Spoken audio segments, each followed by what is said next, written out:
دعوت قرآن سنت اپنی یہ پہچان ہے۔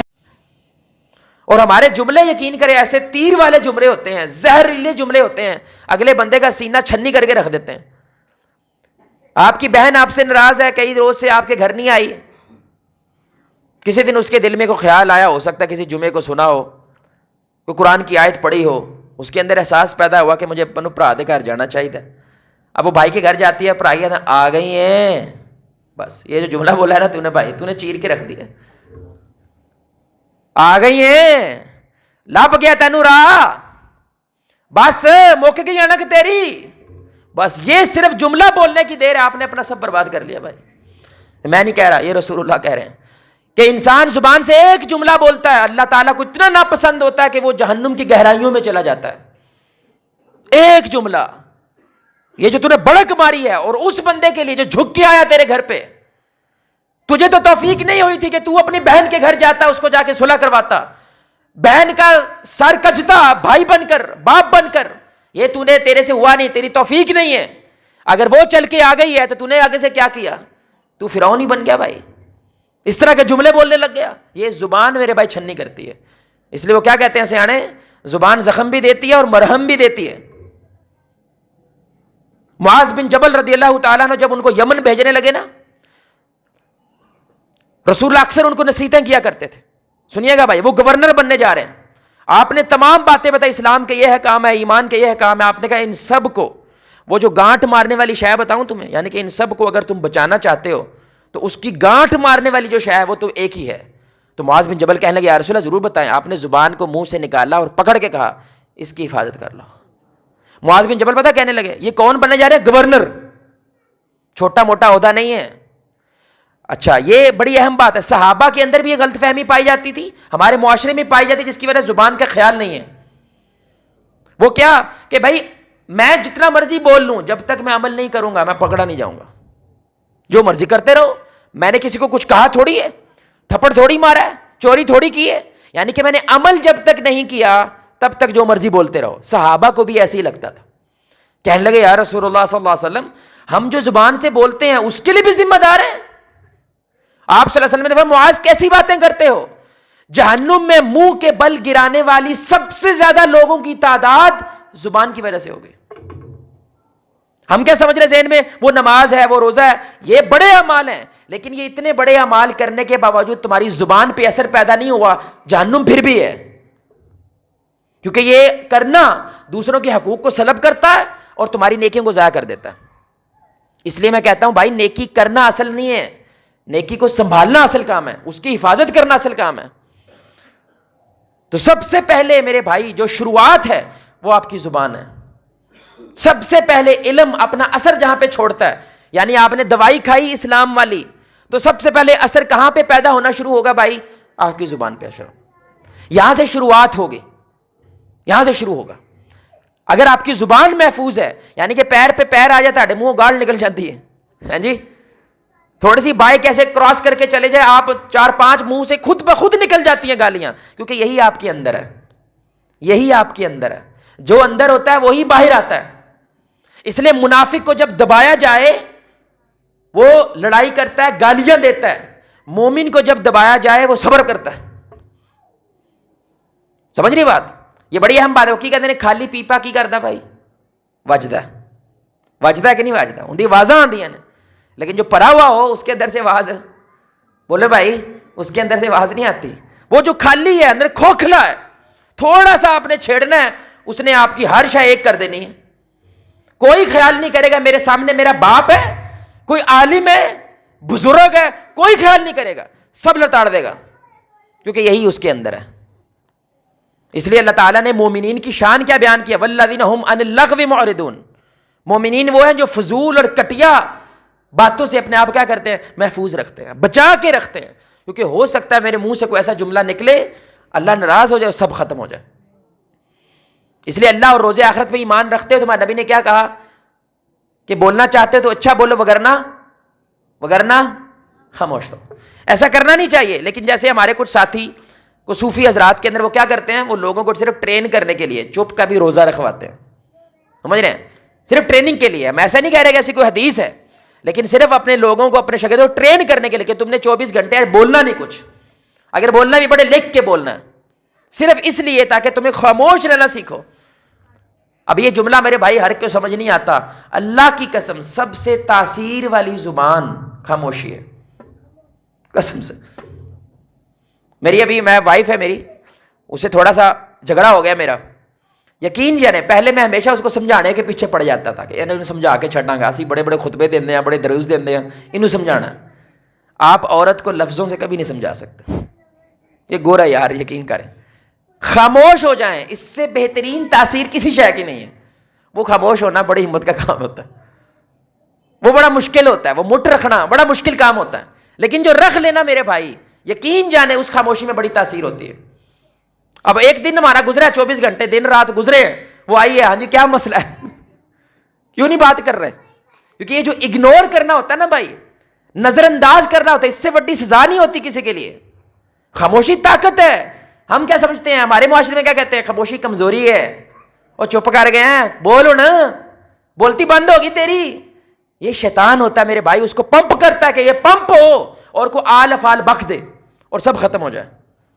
کیونکہ عین اسی کے آگے آپ کی موت بھی ہو سکتی ہے نا بھائی، سب ختم بھی ہو سکتا ہے. اس لیے کتنی عجیب حدیث ہے کہ رسول اللہ صلی اللہ علیہ وسلم کہتے ہیں کہ جب صبح ہوتی ہے، فجر کے وقت جب آپ جاگتے ہیں، پورے جسم کے صحیح حدیث ہے، سارے جسم کے اعضاء زبان کے سامنے ہاتھ جوڑتے ہیں. پلیے لوگ کے یہ ہاتھ بندے ہیں بھائی، اگر تو ٹھیک رہے گی ہم سارے ٹھیک رہیں گے، تو کرپٹ ہو گئی ہم سارے کرپٹ ہو جائیں گے.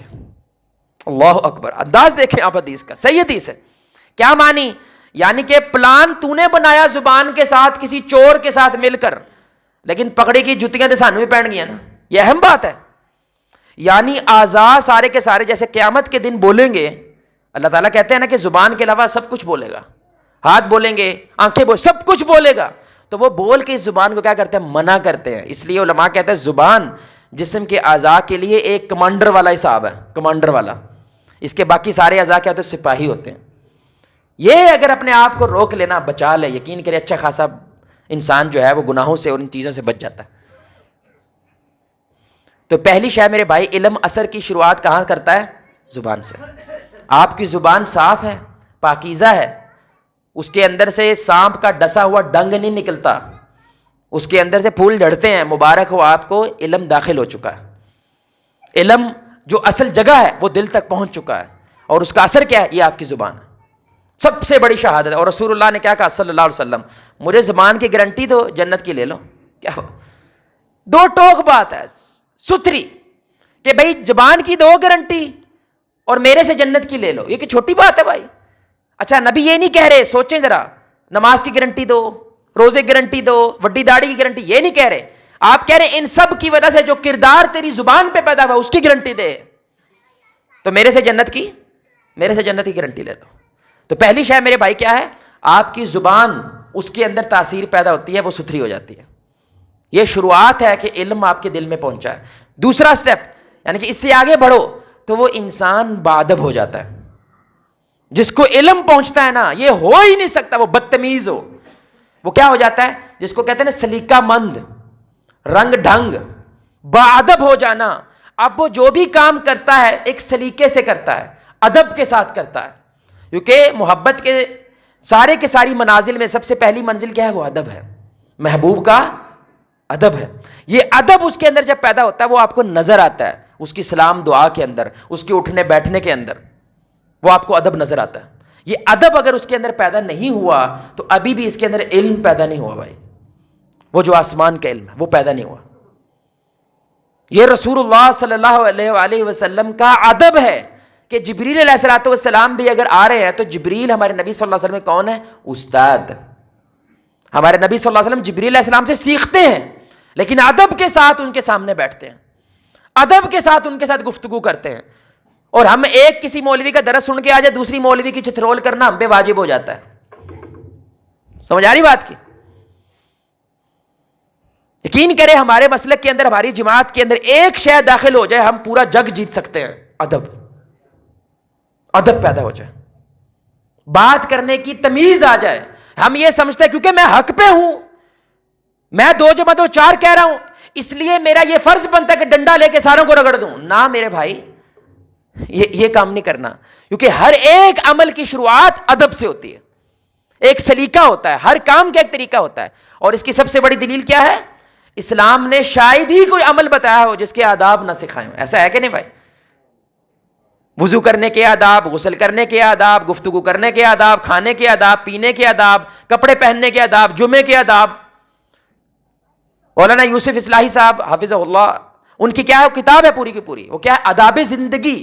اس میں کیا ہے, صرف آداب ہیں کہ ہمارے نبی صلی اللہ علیہ وسلم مہمانوں کے سامنے کیا ادب رکھتے تھے, اپنے اسٹوڈنٹ کے ساتھ کیسا ادب رکھتے تھے, اپنے بچوں کے ساتھ کیسا ادب رکھتے تھے. وہ ادب پیدا ہونا یہ پہلی شرط ہے آپ کے علم کی عمل میں آنے کے لیے. میں کچھ آداب کا مثال کے طور پر ذکر کرتا ہوں. اللہ تعالیٰ قرآن میں بھی کہتے ہیں لقد کان لکم فی رسول اللہ اسوۃ حسنہ, ہمارے نبی صلی اللہ علیہ وسلم تمہارے لیے کیا ہیں, بہترین نمونہ. یعنی ان کو کاپی کرو, ان کو کیا کرو, ان کی نقل کرو. جیسے یہ کرتے ہیں ویسا کرو تو تم پہ بھی ویسی بارش ہوگی جیسے نبی کی اور نبی صلی اللہ علیہ وسلم کے صحابہ پہ بارش ہوئی. ایسے ہی کرو.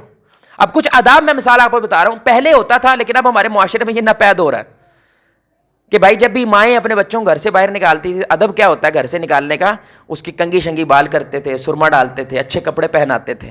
ایسا ہے کہ نہیں بھائی؟ اور اگر وہ بندہ ایسے ملنگ سا بن کے پھر رہا ہے گلیوں بازاروں کے اندر, ہم کیا کہتے تھے, تیرے آگے پیچھے, کیا کہتے تھے بھائی, تیرے آگے پیچھے کوئی نہیں ہے, تجھے سنوارنے والا کوئی نہیں ہے. رسول اللہ صلی اللہ علیہ وسلم نے ہمیں کیا سکھایا ہے, یہ جو ہم نے ذہن بنا لیا نا, یہ درویش آدمی ہے, سادہ سا آدمی ہے, کیوں یہ بالوں میں کنگھی نہیں کرتا, کپڑے یہ استری کیے ہوئے نہیں پہنتا, بجا سا وہ بنا ہوتا ہے جیسے بھینس کے منہ سے کپڑے نکالے ہوں ویسے کپڑے پہن کے آیا ہوتا ہے, جسم سے بدبو آ رہی ہوتی ہے. یہ مسلمان نہیں, یہ کٹیا مسلمان ہے. یہ مسلمان نہیں ہے, یہ کٹیا مسلمان. اور میں نہیں کہہ رہا, یہ رسول اللہ صلی اللہ علیہ وسلم کہہ رہے ہیں. ابن ماجہ کی حدیث ہے, رسول اللہ صلی اللہ علیہ وسلم کی مجلس میں صحابی آئے. دیکھیں صحابہ نئے نئے مسلمان ہوئے ہیں, اس لیے ہمارے نبی ساتھ ساتھ ان کی تربیت کرتے تھے. وہ مجلس میں آئے تو ان کے کپڑے عجیب, بال بکھرے ہوئے, اور ان کے اندر سے اسمیل بھی آ رہی ہے. تو ابھی بیٹھنے ہی نہیں دیا آپ نے, فوراً اخرج, نکل جاؤ یہاں سے, یہاں پہ بیٹھنے کی کوشش نہ کرنا. یہ کون ہے رسول اللہ؟ جو چڑیا صرف وہ تکلیف میں آ جائے تو ہمارے نبی کی آنکھ میں آنسو آ جاتا تھا. یہ میرے نبی کا ساتھی مجلس میں آیا لیکن اس کو بیٹھنے نہیں دیا. اخرج, نکل جاؤ یہاں سے. صحابہ نعوذ باللہ رسول اللہ صلی اللہ علیہ وسلم سے محبت کرتے تھے. وہ یہ نہیں سوچنے لگ جاتے تھے یار منو کو کاٹ چھڑے, اسی تو علم لین آئے سی. نہ, میں نے کیا کہا, ادب. انہوں نے فوراً سوچا لگتا ہے میرے سے کوئی غلطی ہوئی ہے, میں نے کچھ غلط کیا کہ رسول اللہ صلی اللہ علیہ وسلم جو مجلس میں بیٹھنے نہیں دیا. تو انہوں نے اپنے کپڑے دیکھے, اپنا حلیہ دیکھا, انہوں نے کہا لگتا ہے یہی مسئلہ ہے. اپنا حلیہ سنوارا, مجلس میں آئے, ہمارے نبی صلی اللہ علیہ وسلم کے چہرے پہ مسکراہٹ آ گئی. اور آپ صلی اللہ علیہ وسلم نے فرمایا یہ تیرے لیے کہیں زیادہ افضل ہے بجائے اس کے کہ تو شیطان کی طرح دکھے. اللہ اکبر. اب یہ ہمارے نبی کیا کر رہے ہیں, ادب سکھا رہے ہیں مجلس میں شامل ہونے کا, ایک سلیقہ سکھا رہے ہیں. میں نماز تو پڑھنے آیا ہوں نا بھائی, نماز ہی پڑھنی ہے نا, اور کی مانگتے ہو بھائی؟ اللہ کیا کہہ رہا ہے, مسجد میں آؤ لیکن پپو بچے بن کے آؤ, خوبصورت بن کے آؤ. زینتکم عند کل مسجد, زینت اختیار کرو کیونکہ تم بادشاہوں کے بادشاہ کے سامنے کھڑے ہو رہے ہو.